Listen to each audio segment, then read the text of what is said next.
সুপ্রভাত বন্ধুরা, চলে এসেছি নতুন একটি ভিডিও নিয়ে আমার চ্যানেলে। আজ আমরা বানাবো ভেটকি মাছের ফিশ ফ্রাই। তো ফিশ ফ্রাইটা বানানোর জন্য প্রথমে ভেটকি মাছের কতগুলো ফিলে আমি এইভাবে নিয়ে নিয়েছি, আর এর মধ্যে দিয়ে দিয়েছি কতগুলো রসুন, পেঁয়াজ, আর সঙ্গে কিছুটা কাঁচা লঙ্কা, আদা এবং ধনে পাতা, সব কিছু একসঙ্গে দিয়ে আমি মিক্সিতে ব্লেন্ড করে নেব। ব্লেন্ড করে নেওয়ার পরে আমি সামান্য একটুখানি জল দিয়ে ব্লেন্ড করে নেব, না হলে ব্লেন্ডটা হতে চায় না। দেখুন ব্লেন্ড করে নিয়েছি।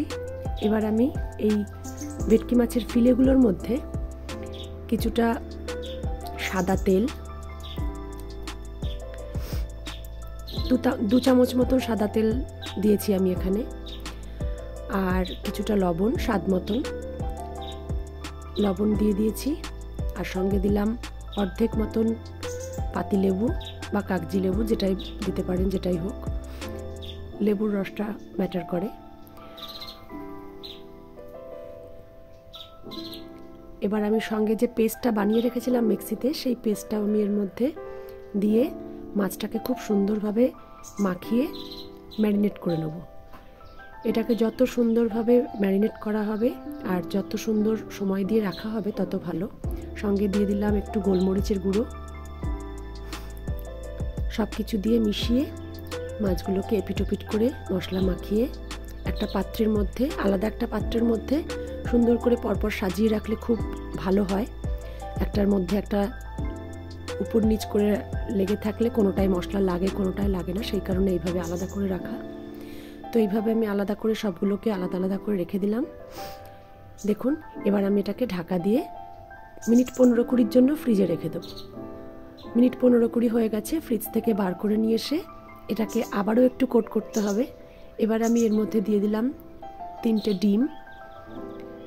3টে ডিমকে ভালো করে ফেটিয়ে নিয়ে এর মধ্যে দিয়ে দেবো অল্প লবণ, আর দিয়ে দেবো একটু গোলমরিচের গুঁড়ো, দিয়ে এটাকে হাত দিয়েই ভালো করে ফেটিয়ে নেব। যেহেতু আমাকে হাত লাগাতেই হবে, সেই জন্য আমি আর এর মধ্যে অন্য কিছু চামচ বা হুইস্কার ব্যবহার করিনি। এবার এইভাবে আবার ডিমের মধ্যে কোট করে এটাকে আরেকটা পাত্রের মধ্যে আবারও সেই একইভাবে পরপর সাজিয়ে রেখে দেব। আবার এখানে মিনিট 15 মতন ফ্রিজে এটাকে রেখে দিতে হবে। হ্যাঁ, এটা একটু সময় সাপেক্ষ ব্যাপার। যদি ধৈর্য ধরে করেন, খেতে অসাধারণ লাগছে। বিশ্বাস করুন, আপনারা যদি নিজেরা বানিয়ে খান বাড়িতে, বুঝবেন অসাধারণ খেতে লাগছে।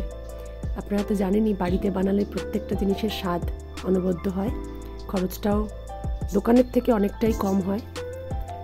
তো এটাকে আমি আবারও ঢাকা দিয়ে রেখে দেবো ফ্রিজে। মিনিট 15-20 পরে ফ্রিজ থেকে এটাকে বার করে নিয়ে আসলাম। এবার আবারও পাত্রের মধ্যে 4-5টা ডিম দিয়ে দিলাম। ডিমগুলোকে এবার ফেটিয়ে নিয়ে এর মধ্যে একটু লবণ আর গোলমরিচের গুঁড়ো দিয়ে দিলাম আবারও। ওপাশে আমার ব্রেড ক্রাম্ব রাখা আছে। এবার ডিমটাকে ভালো করে হাত দিয়ে ফেটিয়ে নিয়ে এর মধ্যে আমি এই ব্রেড ক্রাম্বের মধ্যে, এটা আমার প্রথমে দেখানো হয়নি, প্রথমে এটা ডিমের মধ্যে একবার কোট করা হয়েছে, তারপরে আবার ব্রেড ক্রাম্বে চুবিয়ে আবারও ডিমের মধ্যে কোট করে আবারও সেটাকে ব্রেড ক্রাম্বের মধ্যে কোট করে নিয়ে এইভাবে কতগুলো বানিয়ে আমি প্লেটের মধ্যে রেখে দিয়েছিলাম। এবার এগুলোকে ডুবো তেলে ভাজার পালা। তো এখানে আমি একটা ছোট্ট লোহার কড়াই নিয়েছি, যাতে ডুবো তেলটা খুব সুন্দরভাবে হয়ে যাচ্ছিল।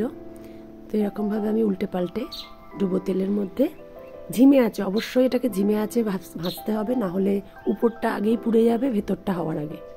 তো সেই কারণে এটাকে ঝিমে আঁচে ভাজতে হবে। খুব সুন্দরভাবে উল্টে পাল্টে এটাকে ব্রাউন কালার করে বা একটু হালকা লাল করেও ভাজতে পারেন।